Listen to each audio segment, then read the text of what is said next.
या सभेसाठी मंचावर उपस्थित असलेले या कार्यक्रमाचे अध्यक्ष पद्मारक्कराव देशमुख साहेब, माजी चेअरमन, प्रमुख पाहुणे कल्याणराव जाधव, वसंतराव जाधव, शिवणराव जाधव, राम देवकते, लक्ष्मण देवकते, नानासाहेब जाधव, रामचंद्र जाधव, बबन कुंभार, राजू पाटील, पप्पूभाई खंदारे, अभिजित जोशी, मनोज शिंदे, ज्ञानेश्वर वंशे, कैलाश जाधव, विठ्ठल जाधव, नेताजी जाधव, नामदेव पांचा, नागेश स्वामी, सिद्धेश्वर येते, अंबादास जाधव, दिलीप कांबळे आणि नागपूरचे माजी सरपंच सोनकांबळे साहेब आणि मंचावर उपस्थित असलेले सर्व मान्यवर मंडळी, या गावातील ग्रामपंचायतचे सदस्य, पत्रकार बंधू आणि माझे माता बंधू भगिनींनो, आज आपण राजकारणाची दिशा बघता की आपल्या महाराष्ट्राचं राजकारण कसं झालेलं आहे. आताच बघा, या आपल्या महाराष्ट्राच्या सरकारनं काहीतरी योजना आणल्या. मुख्यमंत्री लाडकी बहीण योजना, पुन्हा वर्षामध्ये 3 सिलेंडर. मला तुम्हाला सांगायचे आहे की बाबा, मुख्यमंत्री बहीण योजना हे आणलो, तुमचं स्वागत करावं मी खरं तरी गावकऱ्यांनी. पण तुम्ही त्यांना ते विचारा की बाबा, हे मुख्यमंत्री बहीण योजना जी आहे, तुम्ही आत्ताच्या विधानसभेच्या 3 महिन्यापूर्वी का आणली? तर तुम्ही विचार करा. फक्त जनतेला गुमराह करायचं. सिलेंडर वर्षामध्ये आता 3 फुकट म्हणतात. अहो, आतापर्यंत 5 वर्षानं सिलेंडर 1150 रुपयाला दिले, 1150 रुपयाला.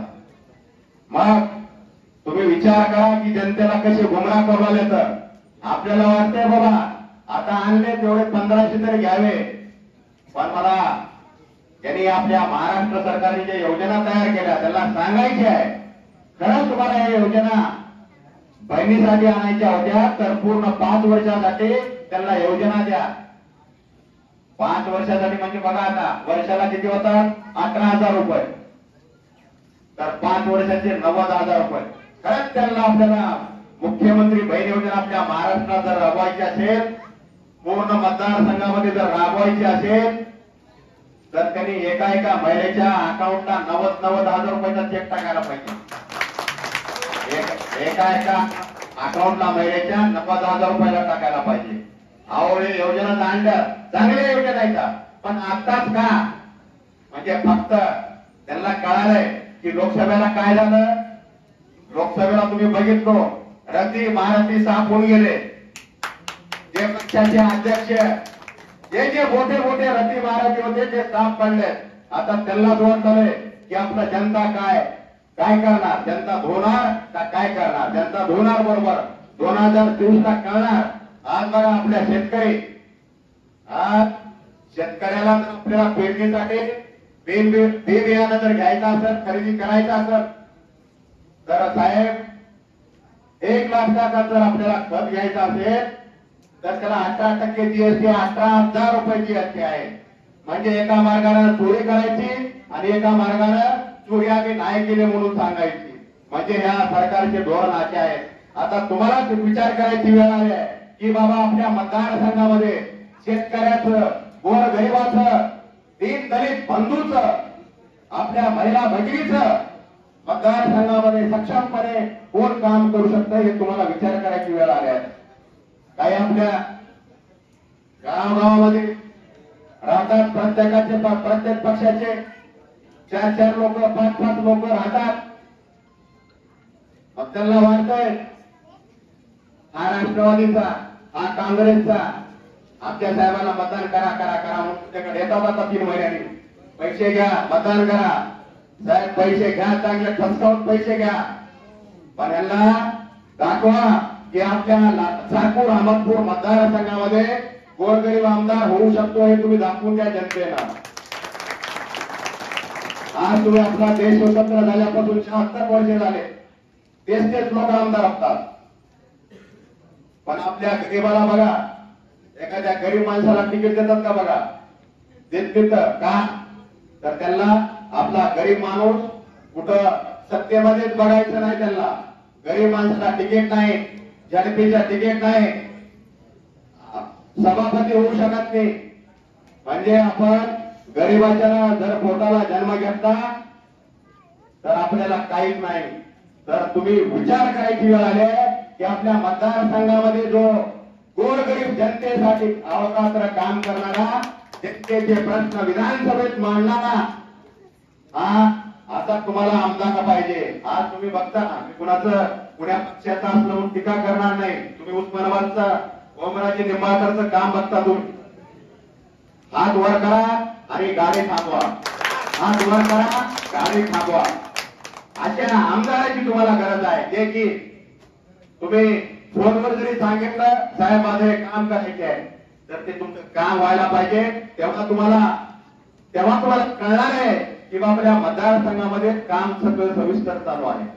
पण आज तुम्ही बघता, आता मला माहित नाही तुमच्याकडे कोण कोण आले 5 वर्षात, कोण कोण गेले, काय काय काम केले ते तुम्हाला मी सांगायची आता गरज राहिली नाही. मी पुण्याली गावात गेलं की अगोदर विचारतात. माझ्या 160 सभा झाल्या, अहमदपूर नागपूर तालुक्यामध्ये 160 सभा झाल्या. 2,53,000 लोकांनी पक्षप्रवेश सोहळा माझ्यावर विश्वास ठेवून केलेला आहे आपल्या अहमदपूर नागपूर मतदारसंघामध्ये. म्हणजे मी तुम्हाला काही अतिशोक्ती दाखवत नाही, पण जे जनतेला कळालंय आता की आपल्याला चांगले माणसं, चांगले उमेदवार निवडून द्यायचे आहे. तुम्हाला सुद्धा आता विचार करायचे. आज बघता, आज आपण वसंतराव नाईकांची जयंती साजरी करतो. काय करतो?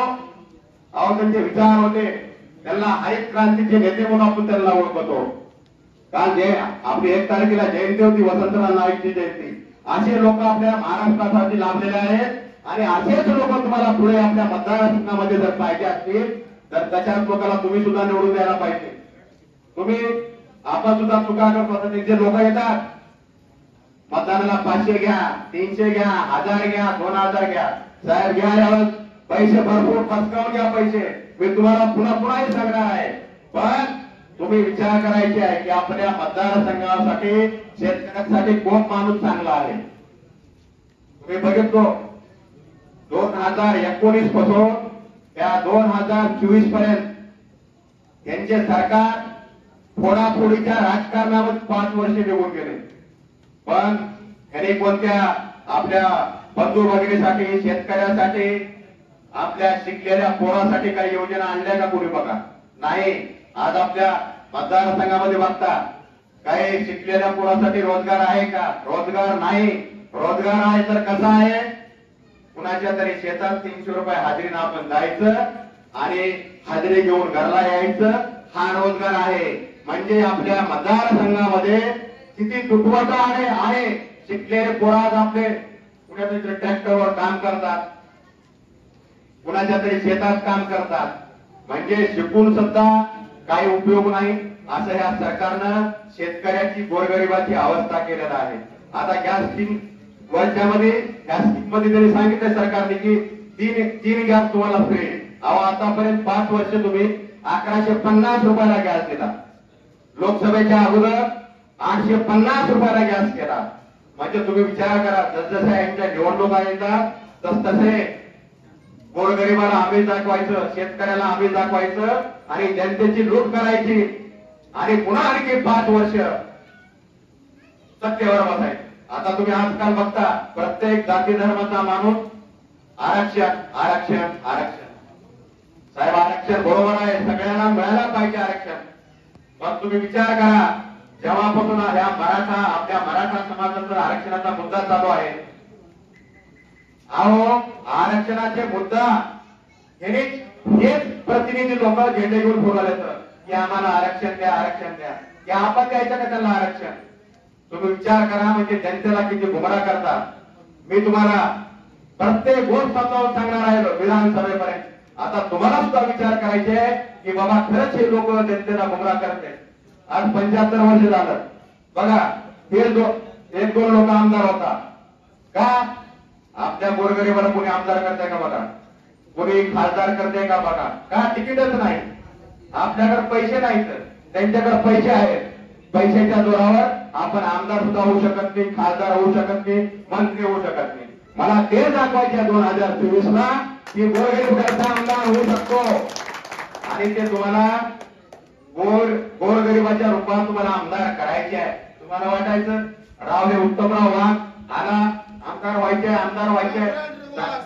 हा आता तुम्हाला वाटायचं हा वाघ भयानक फुललाय. साहेब मी आज 3 वर्ष झालं मतदारसंघामध्ये काम करत आहे. आपल्या मतदारसंघामध्ये जे गोरगरिबाच्या समस्या आहेत ते जाणून घेण्याचं काम मी करत आहे. आज बघा लाईटचा विषय, किती रुपयाला युनिट आहे लाईट? किती रुपयाला लाईट युनिट आहे? 10 रुपयाला. अहो बऱ्याच राज्यामध्ये शेतकऱ्यासाठी 10 रुपये भरलं की घरचं आणि लाईटचं, घरचं आणि शेतीमधलं लाईट बिल फ्री आहे. मग आपल्या महाराष्ट्रात का नाही?